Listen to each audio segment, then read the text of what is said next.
watching Four Color Commentary. I'm Mark Allen, and I'm here with a small but very cool Ollie's haul.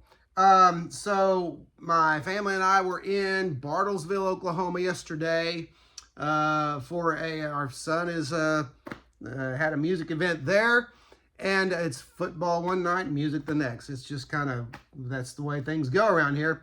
But we're glad that we're happy to have a child who's a Renaissance man.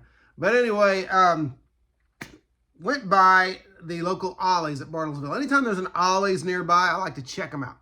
As you all know from watching my videos in the past, there are some very good bargains to be had there. Some of you, I don't know how many states or what parts of the country have Ollie's, but Ollie's is a great place.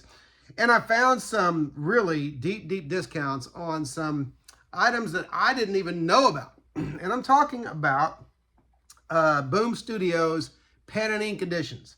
Now, the these were 5 super value 5-packs, which originally, let's see, I'm a little bit confused on some of the, yeah, see these. Let me show you first the item, the tag that confused me, and these were in both. These little slips of paper were in both packs. It says comic book super value 5-pack, a $14.95 plus value, 5 different comics, some PG-13. But it says to go to, for more, visit ndcomics.com. Now, I don't think that's Ollie's site, okay? Because I'm pretty sure Ollie's is just ollies.com. So these were already discounted and further discounted by Ollie's because Ollie's price was $5.99, okay? So $5.99 for what I'm about to show you here. Two different packs, okay? So let me just take these out, and all right, we'll start with the regular size comics. Got a Teen Titans number 10 from DC Universe Rebirth. I'll probably read each one of these just because I read comics, and you know, even though I got the bargain, what I got was a bargain, even without the 4 regular size comics. Well, 4 other comics. I'm going to read them just out of interest because they're mostly, or at least they're as much independent as they are mainstream. So there's New Teen Titans number 10, Bloodshot Reborn number 2. I'm not going to bother with the dates on these. Most of them are a few years old at least. And so, but I'll read that. That had some interesting art in it. The Shadrach Stone. This is a Penny Farthing Press offering from a few years ago. It's a limited edition preview. It is for mature readers, so not for kids, and really not for. It's a little bit salacious, and I'm probably not even going to read it. I'll probably just get rid of it. Just not into that kind of thing. Call me a prude. Go right ahead. I don't care. But there's some things for mature readers I can get past. You know, violence. You know, and, you know, some language, because some of that stuff can be life appropriate. And I'm not saying that a potty mouth is ever appropriate, but I'm saying it's to be expected in some realms, war and, you know, police work and that kind of thing. But, you know, just as far as just sexual content and that kind of thing, nah. So that one will probably just go in the trash. But this was very cool. This is a collection, an oversized collection from 2000, and I am going to give you the date on this one, 2007, so several years ago. This is X-Men First Class, and it's a collection of at least 4 issues. It says, yeah, for X-Men First Class, 1 through 4, written by Jeff Parker and illustrated by Roger Cruz. I'm going to read that. Kind of a retelling of the story of the X-Men. I will read that and probably just sell it in in the con that's coming up in March in the Pryor Creek Comic Con. They moved it from fall to spring, so I got to wait a few more months, but that's all right. I got to get some comics in order anyway, and get ready for that. So this is kind of cool. I'll give you some of the interiors, Roger Cruz interiors, in case some aren't familiar. But here's some of what. You know, look, and plus I like the larger format. And so this was part of Marvel's all ages stuff that they were doing back in the day. And I liked the all ages stuff. I know there's some people who believe, oh, you got to, adults need more mature material and blah, blah, blah. Well, you know what? More mature material doesn't have to mean, let's fill it with stuff that's objectionable for children. It could just mean writing on a higher level. And so it makes me question whether or not there are writers in comics or many writers in comics who can do that, or who are, just too lazy to do that. So anyway, let's get to the big comic, because I've probably already gotten myself in trouble. Okay, this is Boom Studios presents Pen and Ink Hit Volume 2. Never heard of Hit, but I like the crime noir look of things. And so here's the book. I've set the camera a little bit further back today, but here's the size of it. Okay, here's the illustration on the back cover. This is a crime story, and what it has these things have an introduction talking about the story, and then they have commentary by the creators below the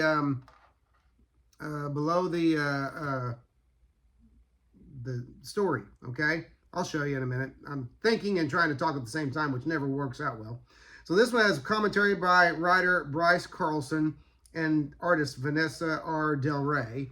And so let me open it up and give you an example of what it looks like here. So you have story, okay, and then you have the commentary down below, which is very cool. I'll read this I'll read it for the story because it looks entertaining, but I'll read it just as much for the commentary of the creators. Now, this story, it being a crime noir story, it does allude to sexual situations, but there's no salacious material in it, and so I'm just grateful for that. Creators who, as far as I'm concerned, creators who can allude to that kind of thing without feeling like they need to indulge the reader, I think that's mature and professional. There you go.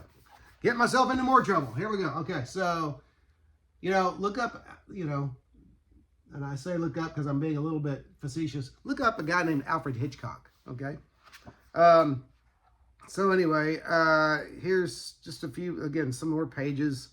Just great stuff, all right? Great looking stuff. Can't wait to read it, and the commentary below. Probably read the story, and then I'll go through and read the commentary. The inside back cover has some just plain pencils, and that's great too. Okay, now believe it or not, as great as this is, and again I remind you, these retailed for $15. These retail for $15 a piece. Again, the whole thing, all 5 comics, $5.99 at Ollie's. So if you have a neighborhood Ollie's and you've been dragging your feet on checking them out, it's time to check them out. All right. I don't know, and I haven't learned whether the same things hit every Ollie's at the same time. I assume they do, but I also assume that some things get left over at some Ollie's than they do in others, because in some areas you may not have as high a volume of comics fans as you do in others. Okay, all right, so here's the second. I got two value packs. Same deal. It says valued at $14.95, but plus, but I got them for $5.99.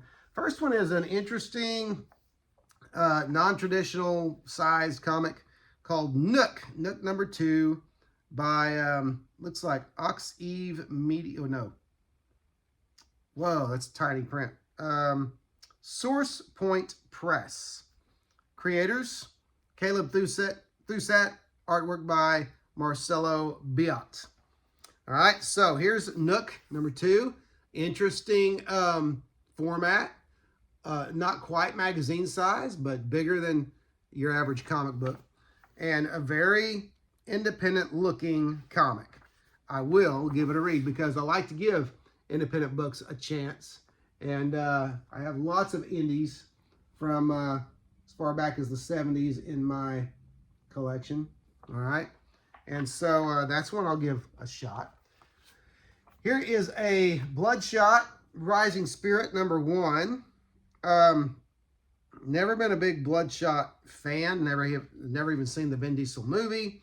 I didn't buy even any of the first volume under Valiant Comics back, or no, was it?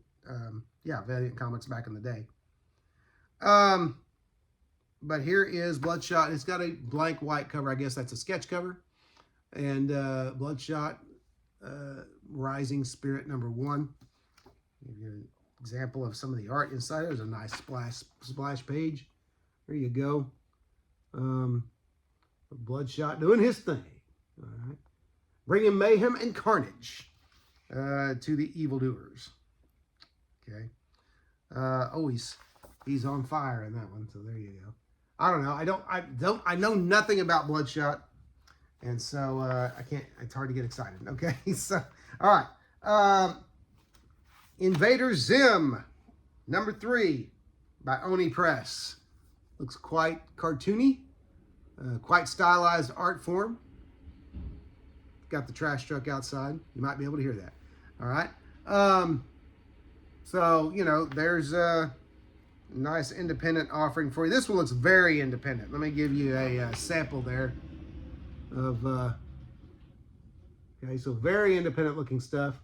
That one almost looks exhausting.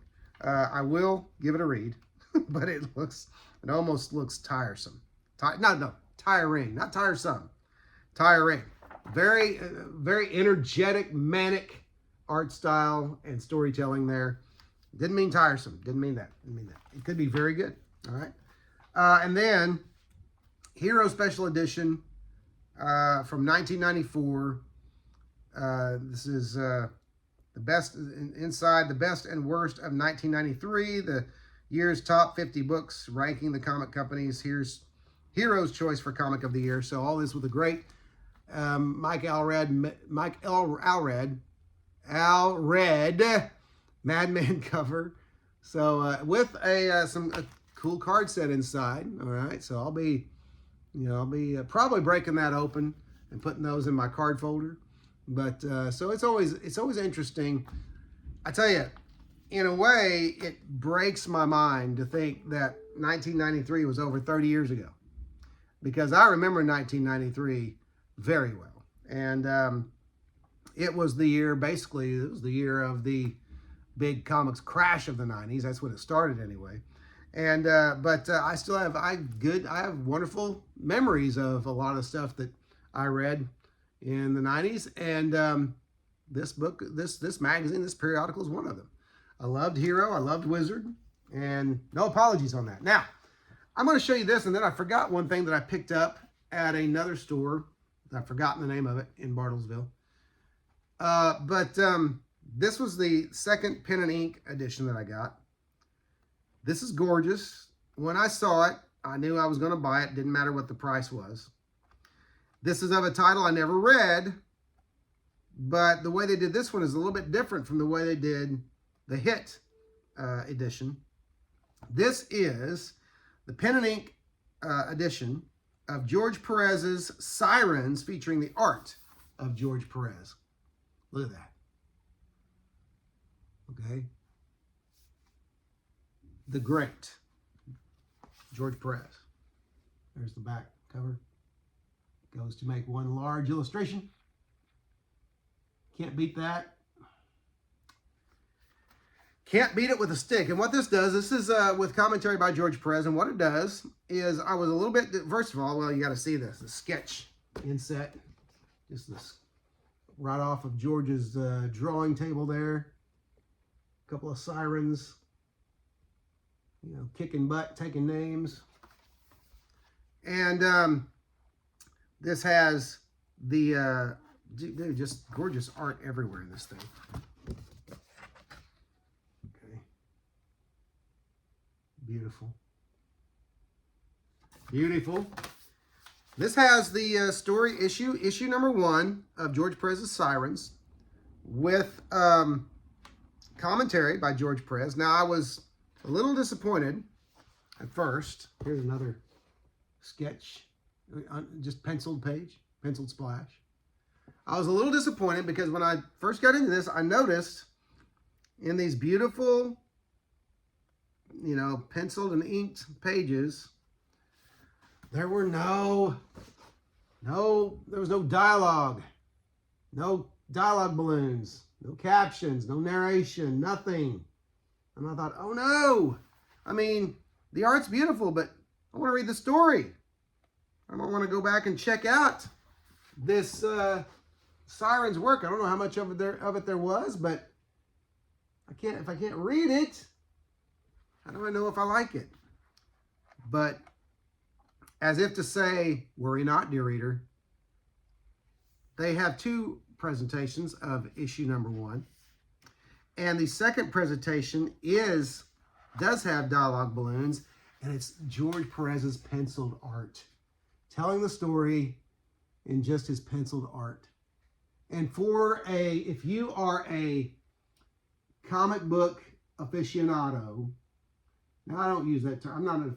I don't think of myself in any highfalutin way, but if you appreciate everything about comics, the way they're put together, the way they're created, that's going to sing to you. It's not just going to speak to you, it's going to sing to you, all right? Because it sang to me. When I looked at this, I thought, oh, that's fantastic. I want to read the story as if it came off of Perez's drawing table. Now, I know generally the word balloons aren't done on the drawing table. They never have been in general. But anyway, so there's that. And that's why that's just so cool. And then some more penciled art on the back cover inset there. So, I mean, it's no wonder, first of all, that these retail for $15.99 a piece. And it's an amazing thing that I got them for $5.99, or I should say $15 a piece. And I got them for $5.99 plus 4 other comics. So that was my haul from Ollie's. Let me grab something very quickly. I may put a test pattern there.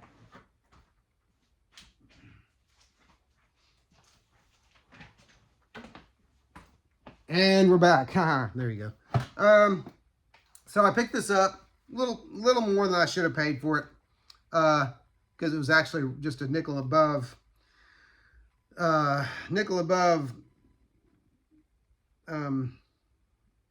retail, and it's a June 1993 release. But this was a Wizard special, the 100 most collectible comics. I thought it would be cool to look at this and see what they thought. Understanding this is over 30 years ago, but see what classic comics they thought back then were the most collectible, and see if any of them were the new comics of the day, and see where they're at today. But anyway, I always like the looking back on things like this.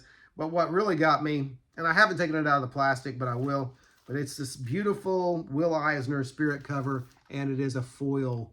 Y'all know how I like foil, and I haven't picked up any new bling in a while, but there you go. I will take it out of there, but for right now, you know what? Let's just do this. One moment, please, as I take this out. Don't worry, that's just the plastic. Okay. So here we go. Because this also has a card that I will put into my card folder. And there you go. There's a much better. Oh, look at that. I know. Somebody out there is going, God, he's such a 90s refugee. In some ways I am. Look at that wonderful cover by Will Eisner. Painted, it looks like, perhaps. And the foil and everything, and just great stuff. Great stuff. And so I'm trying to think of a way to do a video on some of the entries in there 30 years later. Look at that. Let's get that red foil treatment on that card, and that will go into my, yes, I do have a card folder. A couple of years ago, I did a video on that. But anyway, that's my haul from Bartlesville, Oklahoma. Mostly Ollie stuff, and then that Wizard from a shop that I don't remember the name of. It was a cool shop. I should do a shout out, but maybe another time. I don't anticipate going back there anytime soon. There was cool stuff there, but very, very comics limited. And so I'm not going to worry about it. Anyway, that's my haul. Hey, listen, I appreciate you watching. If you haven't yet, don't forget to like, comment, and subscribe, especially comment. And we always like the discussions. I always enjoy reading what people think about what I show them and about the channel in general. But would appreciate your subscription if you think about it. Otherwise, as always, I'm just grateful for you watching Four Color Commentary. Thanks for watching, and I'll see you next video.